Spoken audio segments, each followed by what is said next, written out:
I'm polyamorous, and these are my 2025 ins and outs, polyamory edition. So the first in is relationship dynamics that fulfill you. We are pursuing relationship dynamics that make the most sense for us. Monogamy is not the only way. It is valid. So is polyamory. We are no longer caring what other people's relationship dynamics look like. If it's what's best for them, we are supporting. In number 2 is communicating our irrational feelings, even if the feeling feels out of left field.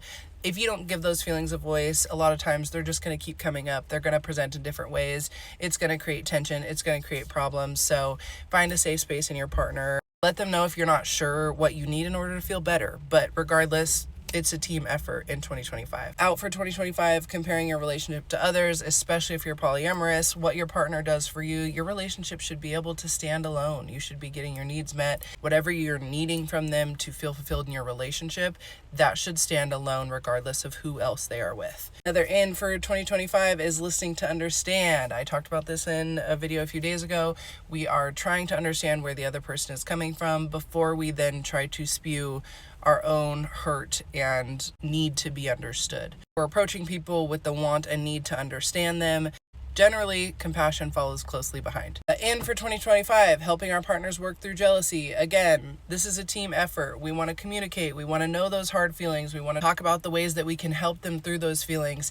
And just because somebody is jealous about a dynamic that you agreed on does not mean they're going against those agreements. It doesn't mean that they're bad. It doesn't mean that they're not polyamorous. It means that they need some help working through those feelings. You are on their team. Help them get through it. Out for 2025, staying in relationships that no longer serve us. Seems pretty self-explanatory.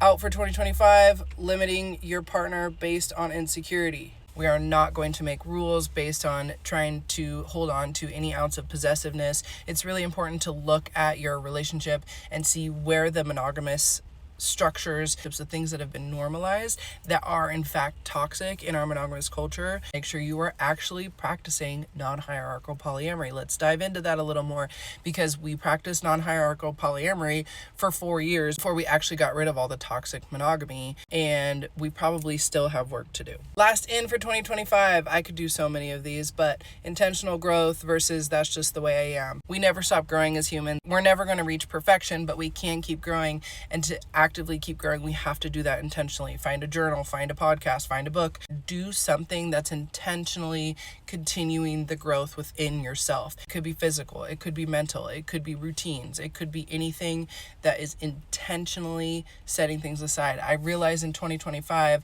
that unless I'm doing things without intention, I'm not doing them successfully. That might seem obvious, but like even my relationships in my home, I don't want to feel like a roommate with my metamor. I don't want to feel like a roommate with my partner. I need to be intentional about setting aside time to get my needs met, and setting aside time to communicate, and setting aside time to feel my feelings. All of those things, you need time and space to feel those things. Happy New Year. Here's to getting better in 2025.